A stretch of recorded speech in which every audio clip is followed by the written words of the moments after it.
Today on the Self Smarter podcast. You graduate thinking you know everything, which is, I'm here to tell you, if no one else has, you don't. No. The other thing is sometimes you think you're expected to know everything. Yes. And the reality is that is not the case. Hi, we're Danelle and Megan, the hosts of this conversation-centric podcast for leaders seeking to be better every day.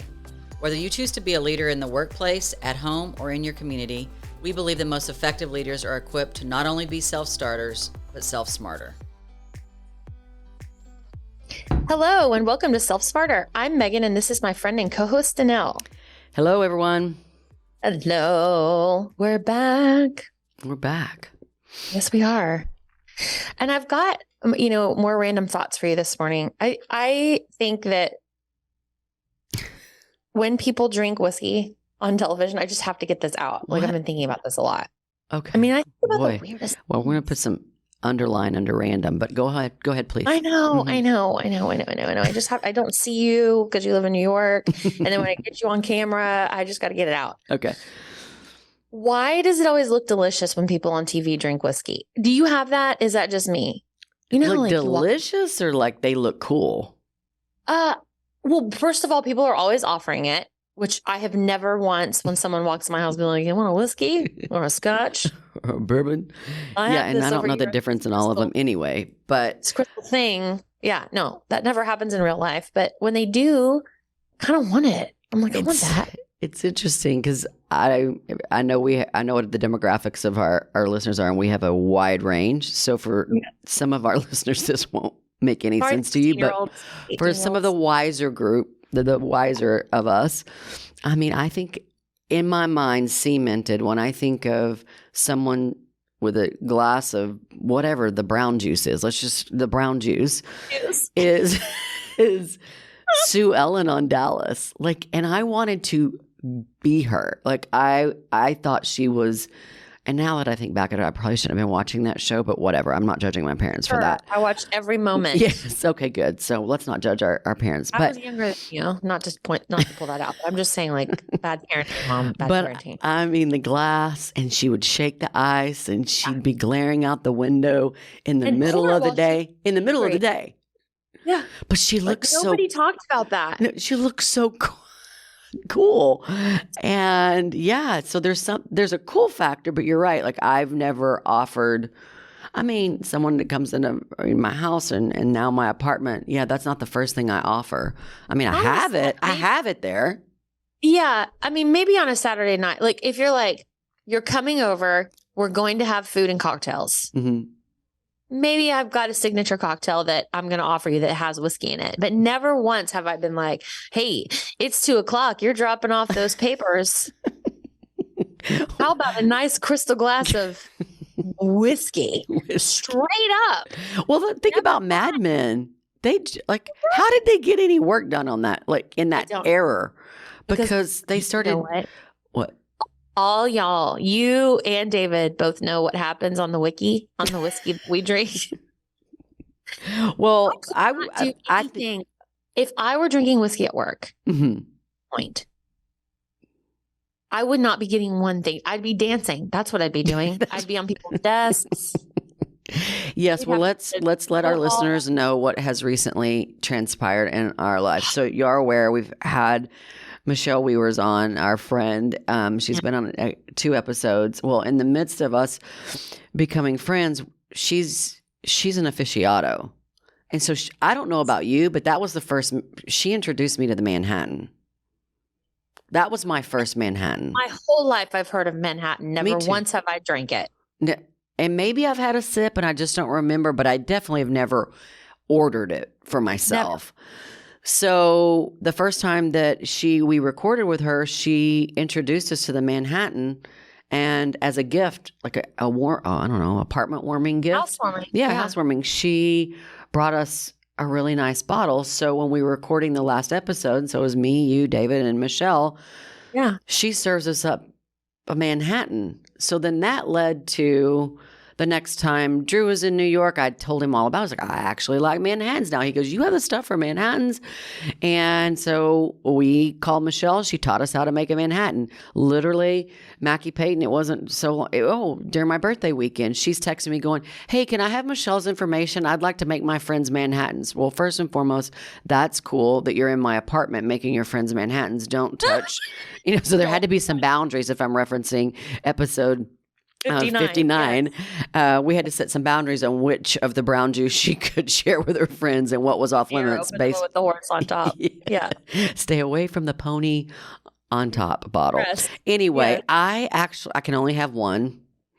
And I just, but I really like them. And you really like them. So you learned, Michelle taught you and Aaron how to make them too, right? She did. So after that weekend in New York, that fateful weekend, which was not bad. It was good, but it taught me. It taught me about the Manhattan and the glory of it. And so I got home, and that next weekend I looked at Aaron. I go, you know what I'd really like right now? I became Sue Ellen. I was like, I would really like a Manhattan. He was like with whiskey? I go, I think. I mean, I don't know what we do, but so I texted Michelle and she sent me her recipe, and guess who went out? Aaron went out and bought all the things. It was so nice. And I made 2 Manhattans, Michelle style, and he handed it to me immediately. And he was like, you can have this one back. He returned it. He returned it. He returned the Manhattan. Oh my gosh. Okay. So let's do this first and foremost. We'll put Michelle's recipe in our show notes because I can't believe we're on episode, what are we on? Is this 60, 61? We've done 61 episodes and not one time have we put a recipe for a cocktail in our show notes. So I'm so excited. We'll call it Michelle's Manhattan. So what I look forward to now, the next time I come to New York, this is what I think about, y'all. This is what I think about and crave. I think about having sushi. As a group, we all go out to sushi, and then we find a place where I can get a Manhattan for dessert. That sounds like heaven. Yeah, it is. And then, and the little extra of the good kind of cherry syrup is what we've learned kind of puts you in a position if you're new to this particular cocktail. If you just ask for a little extra cherry juice, if it's the good cherries, then it makes the drink a little bit more tolerable for those of us who are still adjusting our palates to the strong drink. And the only other, warning I can provide is you might just want to start with one. Yeah, somehow Meg quickly found herself into a couple, and that didn't net well doing for her. Handstands and I don't even know, pirouettes and all the dance moves. Yes. All right. We're going to get off whiskey and we're going to get into something every graduate should know. Do those correlate? No, they don't. Oh, I just started thinking this might not have been the best opening now that we're talking to graduates. And if you're a graduate of a trade school or a college, you probably already know. I mean, the college kids probably already know about the whiskey, but the high schoolers, not so much. So let's jump to quick commercial and then we'll come back to talking about our sweet graduates. Do you want to give a great gift to someone who's graduating from high school, college, or maybe even trade school soon? Guess what? At Self Smarter, we're giving away a free hour of coaching time with Danelle and the student of your choice. What a great opportunity for someone who's entering the workforce or starting on their next phase of development in their career to have an hour with Danelle. She's coached students for years, guys. And so this is a real opportunity for someone that you care about to reap the benefits of having just 1 hour with a business leader.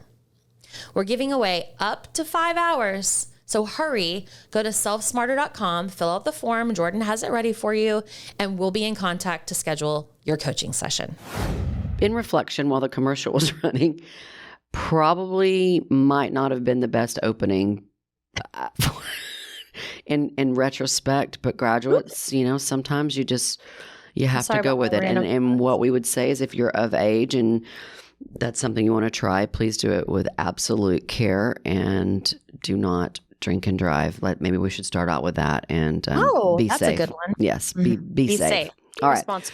So we wanted to do a special episode for graduates of high school, graduates of college, graduate of trade school, you name it. And what we find ourselves this time of year, I know I do for sure, spending a lot of time talking to those that are graduating.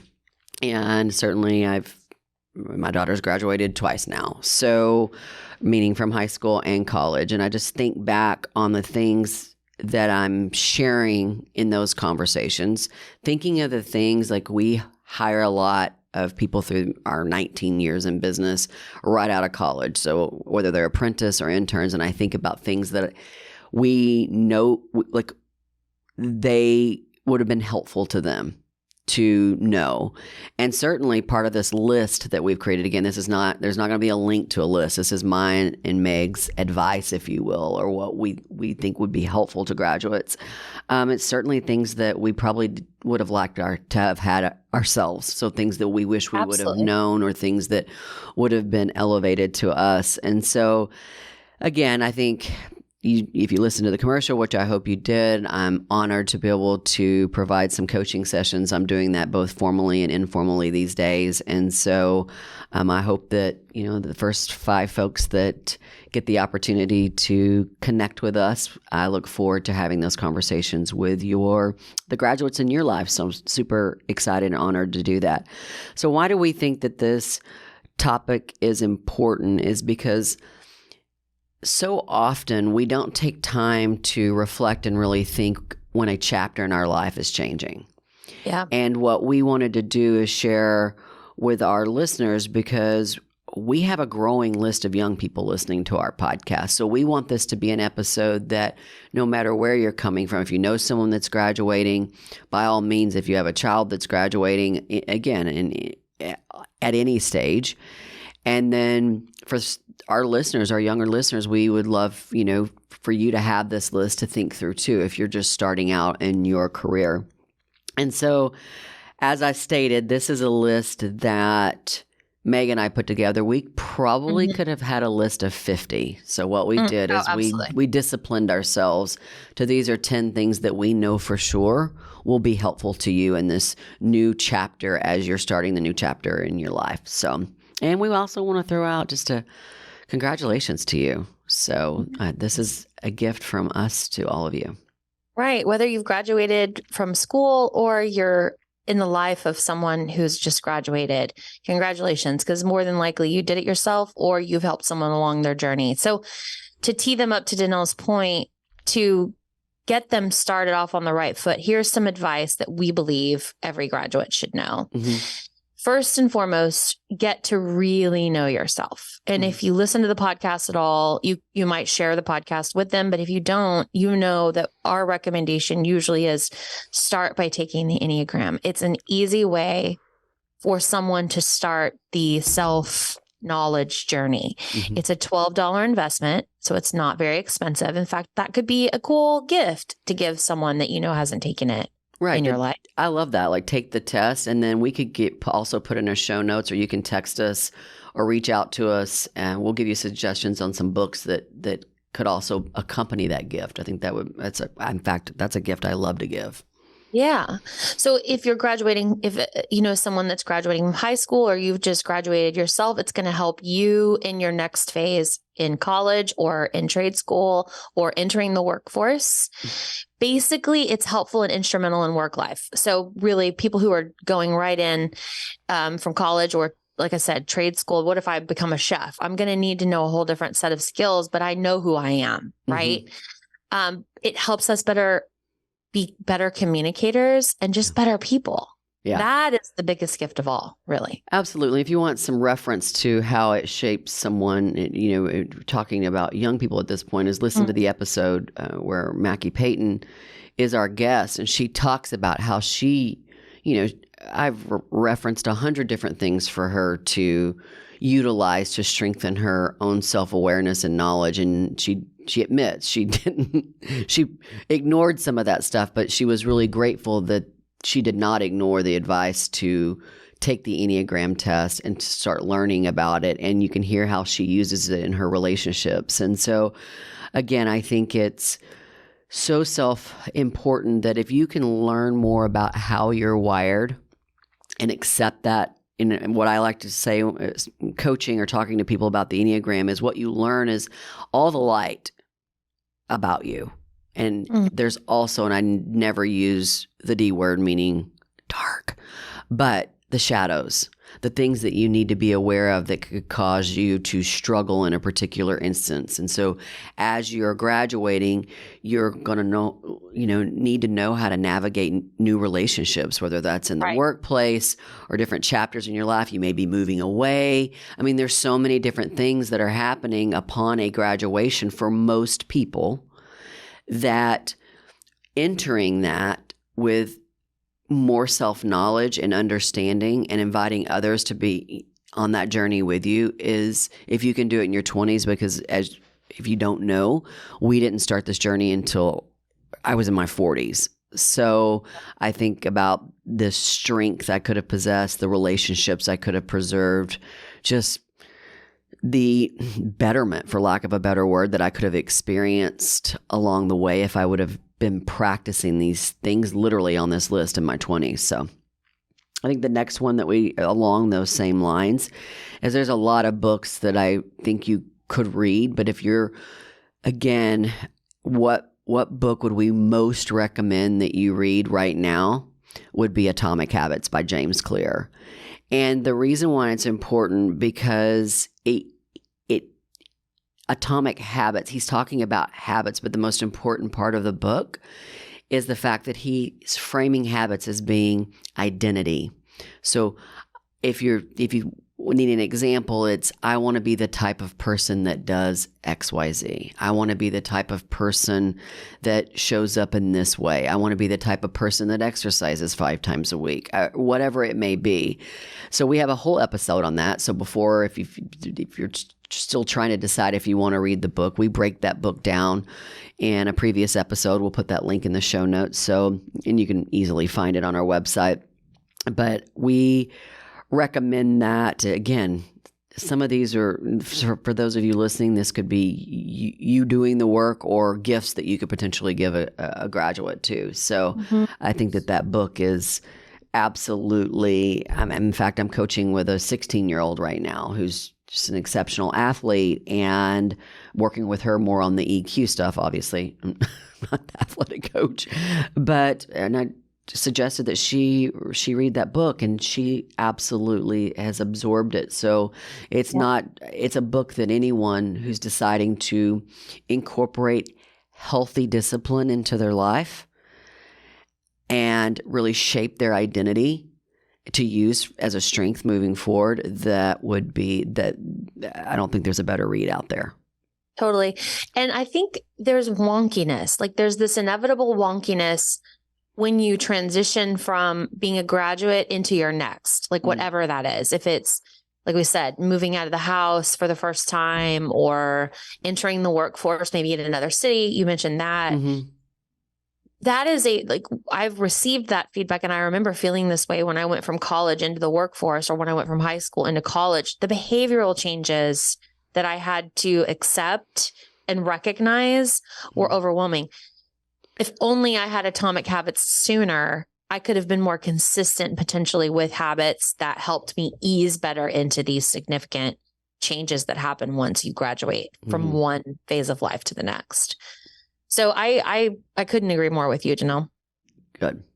Number 3. So number 1 was get ready to know yourself, get to really know yourself. Number 2 was read Atomic Habits. And number 3 is get ready to do a lot of listening. And along those lines that I was talking about from experiences, we see newer generations more eager. I'm not saying don't talk, like I'm not suggesting that, but remember to remind graduates moving into a new phase to listen, because there's no better time to actually hear what realities look like and find out why things are happening the way they're happening, versus walking out of high school or trade school or college and feeling like you know everything and you're immediately going to apply these things in a new environment. So there's an easing that can happen. I think people just need to hear it from a leader, I think, or a parent or a coach or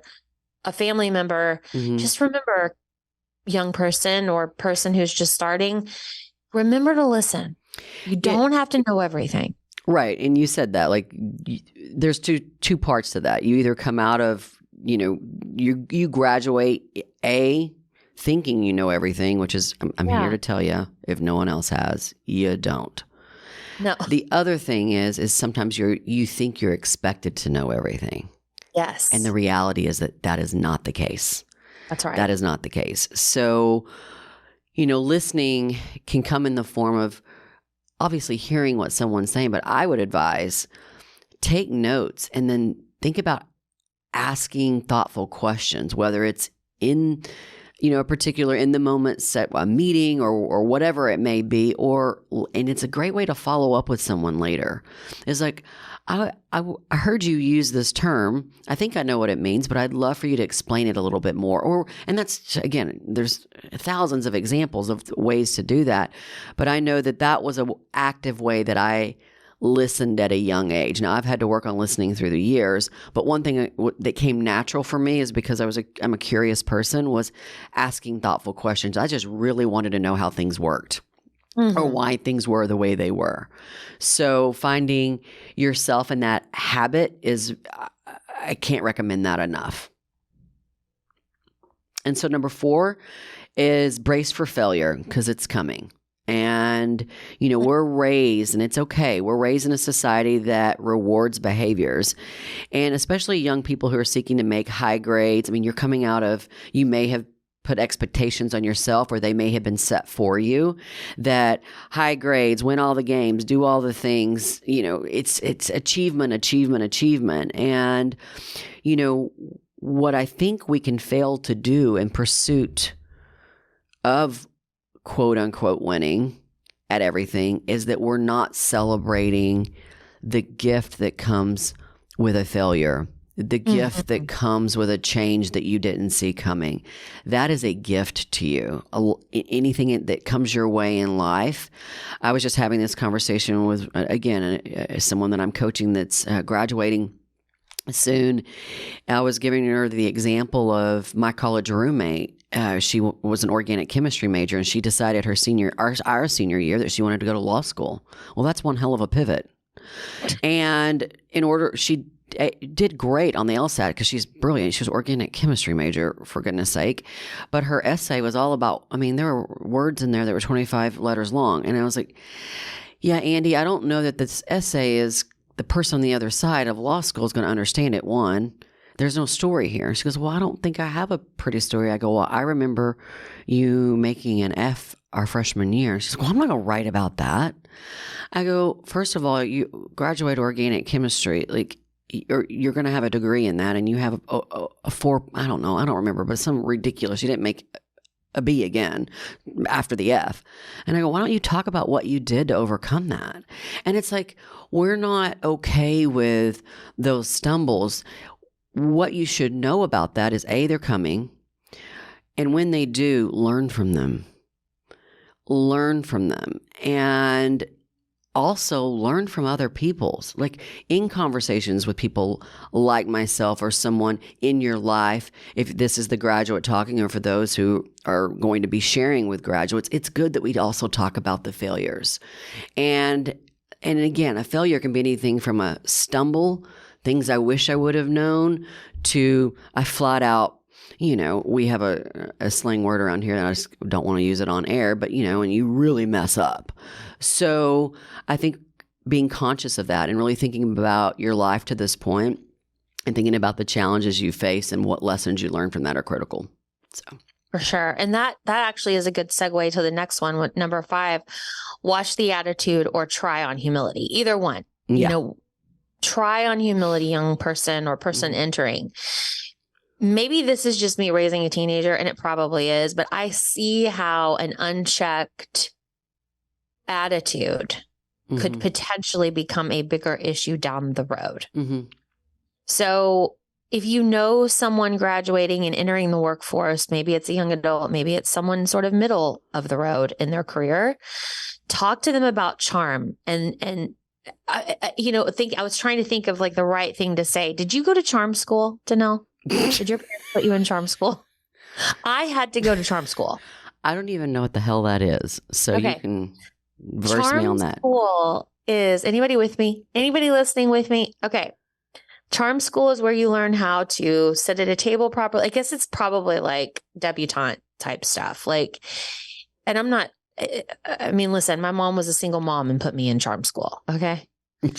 But you learn how to do things, and humility is one of the things that they teach you. It's asking good questions. It's pausing and waiting for someone else to speak. It's all those basic things that I don't know if you don't work on this under your own roof, or you don't talk to somebody and help them see what they can't see about their behaviors. They just don't know. It sounds like manner school. What you're describing are basic manners. It is basic manners. But they called it charm school? There was a lot of other things. Okay. I can't wait to hear about that. That'll be for another day. There's a lot of other things, but you've got to learn how to be charming, humble and charming, likable, not amiable and laying down and just letting people run not over fake. You. No. But back to that listening, back to that failure, like let it happen and be okay with it. You don't have to know everything. You don't have to be an expert as you enter the workforce. You need to be prepared that these people know that you're entering and they're going to teach you. Yeah, absolutely. The sixth thing on our list is to make smart connections. And I think when I think back on my career, I think back on the things that I did get right. I made smart connections. And some of those connections included the relationships that I had with professors that I still have relationships with them today. But as I went through my career, they were advocates and allies for me to help me navigate changes.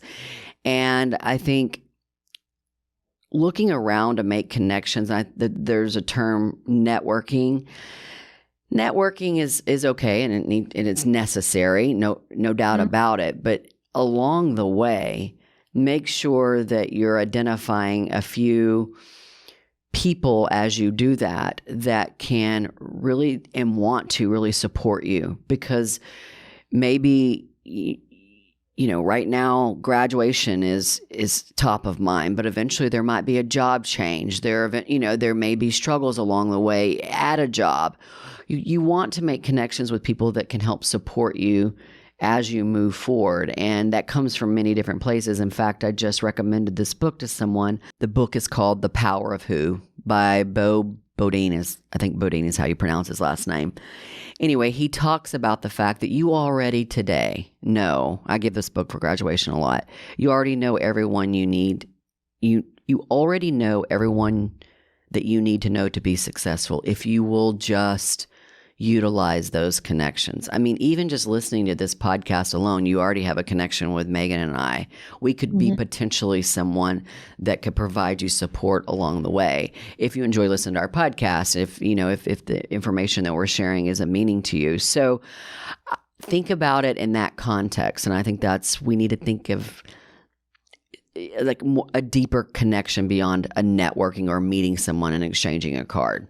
So Agreed. Create that list of who you can rely on as you go through the journey of life. And that can be both personal and professional, being a little bit more conscious about who those people are. Agreed. Okay, number 7, uphold your integrity. So let's not forget, when we're transitioning into new places with new people, whether that's, again, moving into a school situation or moving into a working group, we have to remember to uphold our integrity. We talk a lot on this podcast about gossip. And as a good person, and I'm speaking as if I'm speaking to a student or someone who's just graduated, you're a good person. How well is it going to be? How well is it going to come off for you in your career if you're falling into bad habits that question your integrity or that force others to question your integrity? So just remember who you are. Peer groups amongst different within communities are a real thing. Cliques, peer groups, call them whatever you want to call them, but it's just an opportunity for unhealthy habits to become normalized when you know in your gut that is not right. So I would just recommend to your graduates that they remember to uphold their integrity and remember who they are at the core. Yeah, because at the end of the day, it's just easy to fall prey as you're entering a new circumstance. You want to find, you want to, fit in. That doesn't change just because you're graduating. That is a human condition. Yep. So just being aware and conscious of that is critically important, especially if you're entering into a new work environment. It's easy to find yourself doing that. So number 8 is save your money. Now, I know if you're the graduate listening to this, you're like, I don't have 2 nickels to rub together. I'm in debt. What we're suggesting here is start now that you've graduated. I don't care if you're going from high school into college, if you're going to college or trade school into a work environment. Getting in the habit of putting some dollars aside is something I cannot stress enough for you. And if it's just I'm going to have one less latte a week and I'm going to save that $5, I'm going to put it over here. It's getting in the habit of thinking, having a healthier relationship with money and learning how to save it and being conscious of that as you enter into hopefully an opportunity to make money, then it will serve you well. And so I think, again, being more conscious about money, and there's so many different techniques and books out there to help you think through that we don't need to go into. Just, again, keep it top of mind. Absolutely. Okay, number 9, remember to seize the day. Just remember that sometimes we place so much emphasis on winning in the future, we miss the beauty we have in the here and now. So if you're graduating, I feel this a lot. I'm this way. I look to the future so much, especially when I walked across a stage at any point. Maybe sometimes I think maybe I didn't appreciate the moment I was actually in. The fact that I was, I need to listen. I need to be more humble. Maybe I need to start asking more questions. That's what I'm trying to recommend here. Just remember to seize the moment and be real within that moment so that you can make the most of it. The rest will come. The future of your life will come. But if you're maximizing and enjoying and really learning every day, you're teeing yourself up for future success. Absolutely. And number 10 on our list is advocate for better. And graduates of high school, you're going into college. It's a chance for, or whatever school's next, or maybe you're going right into the work environment now. It doesn't matter. But what we want is, and what this whole podcast is about, it's called Self Smarter for a reason, is that we believe in advocating for better, and that's an individual pursuit. You should want to advocate for yourself and be better yourself, better the people that you're around. So if you're finding something that's really helping you, share that with other people. Also, think about if you're going out into the workforce, thinking about how to make that business better. And that doesn't require years of experience. Sometimes that's just thoughtful questions about how things work, or getting to a point to where you feel comfortable that you've listened enough, learned enough to make a recommendation. I can tell you as a business owner, I truly appreciate it when someone raises their hand and suggests that we try or do something different. And sometimes that comes from interns. And I'm just as happy when it's an intern as a seasoned veteran at our company, because, and again, that may not always be, a business process, for instance, at our company. It may start out as, I think we could save a little bit of time in these particular operations meeting if we did this a little bit different, or save a little time, or it would be more meaningful if, Meg, you'd spend 5 minutes explaining this aspect of the business during our operations meeting. Learn to think about how things can be improved. And also, back to the humility, be accepting if that idea isn't received right away. So don't quit trying, and don't give up the ability to think in that mindset of how can I help improve things? And obviously it starts with yourself, knowing yourself and working on yourself. So I think that, the advocation for better is just something we should all be in the mindset of, and it doesn't matter where we are on our journey. Again, hence this podcast. Couldn't agree more. Thank you, Janelle. Mm-hmm. So those are 10 tips for every graduate out there, no matter the age, no matter where they're graduating from, that you can share leaders with them and help them on their journey. Do you have any final words before we transition to Music Moment? Again, we put together this list. This is not a formal list. These are just things that we know to be true through experience and working with others at all different stages of their career and life, quite frankly. And so we wanted to do an episode. We know that a lot of our listeners know or have graduates in their family or their friend group. And so we wanted this to serve certainly the graduates, but those who might know one. And so, again, just thinking about putting yourself in a position to win relative to being self-smarter at a earlier start in your career, let's just say it that, or at this particular time in your life, will serve you. And it doesn't matter when you start. Certainly, if you listen to the podcast, you know we started in our 40s to be, not that we weren't, okay before, but we've just realized that the pursuit of being a leader and quite frankly, being a good human is a lot of work on oneself and learning how to show up in a smarter way. So that's why we wanted to create this episode, and just hope that if nothing else, you find a nugget or two that could serve you or someone that you know that's changing a chapter in their life. And we wish you all the best and would love to hear your thoughts. So please connect with us on all the different social channels, or reach out to us if you know us personally, and let us know if there's anything that we can do to support you or any suggestions we may have beyond this list. That's what we're here to do. We're here to grow and be better alongside you. So those are my final words. Thank you, Danelle. Appreciate it. Okay, as we transition to Music Moment, I was thinking, when we're going to talk a little bit about Joni Mitchell. Okay. She's a beautiful singer-songwriter of the ages, right? She was recently given the Gershwin Prize.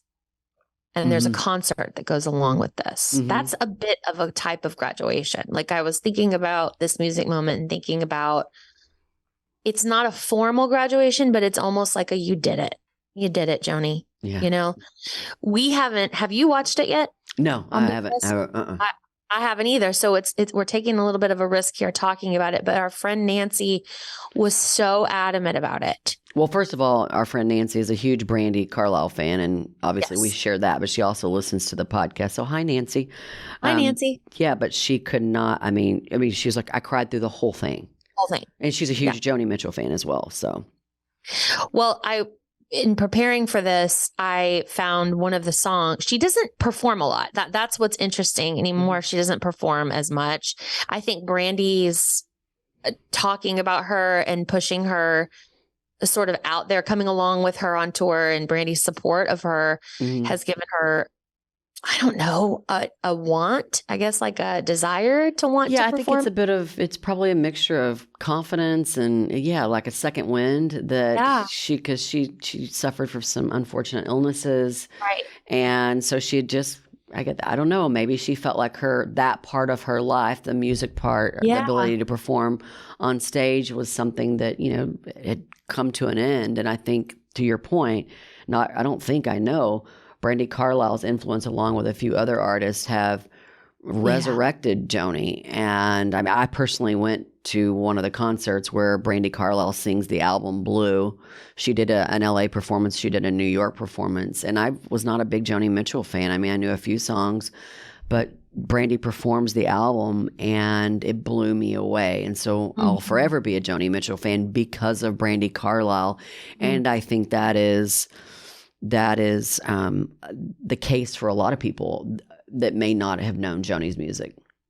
Yep. Well, you can find her music on Spotify, obviously, but we're going to put a link in the show notes, and we may do this on social media as well, on Instagram stories, but we'll share the performance from her winning the Gershwin Prize at the concert, her singing Summertime.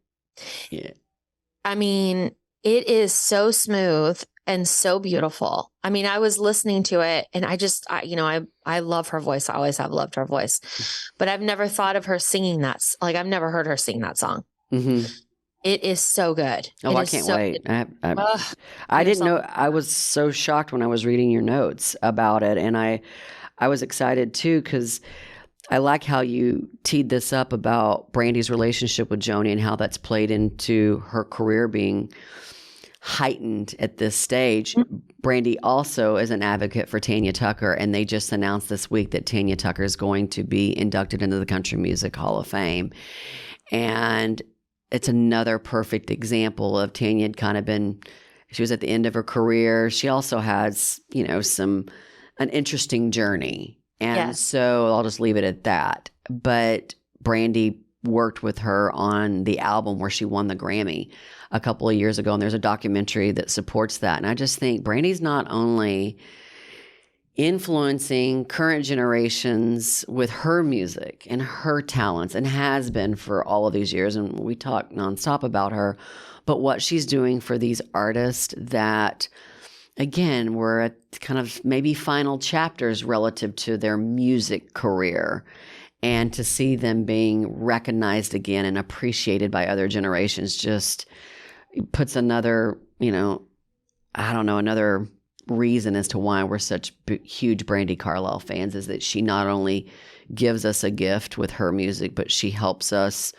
be exposed to and celebrate other artists that we might not have ever known or had in some cases forgotten about. Love it. Yeah. So if you're a Brandi fan like us, let's all watch this together. Let's commit to watching the Gershwin Prize concert on PBS. It sounds How great. Wonderful. I can't wait. Thank you so much, everybody, for listening and being with us today. We really appreciate it. Remember, we've got a lot of show notes that we're sharing with you today that may look a little different, including that whiskey recipe that we're not supposed to talk about. Michelle's Manhattan recipe, yes. Yeah, Michelle's Manhattan recipe. Look for that. Look for other yummy stuff in there that we've talked about today, including a list of these tips that we believe we should be sharing with graduates. Thank you in advance for telling your friends or a friend about the podcast. We really appreciate that. And we can see the results, and the numbers don't stop. It's working, guys. It's working. And until next week, we send you into the week with grateful hearts. Goodbye, everyone. As always, you can connect with us on Instagram and Facebook at Self Smarter Podcasts. You can also leave a rating or review if you enjoyed what you heard today. Not only does this mean so much to us, but it also helps other leaders and future leaders find our community. Thank you for taking time out of your day to join us in becoming self-smarter. This podcast is produced by Snacks Media, and music is from a free platform. Well, that is until Brandi Carlisle reaches out to us to write the original score for our podcast. Friends, have a great rest of your day.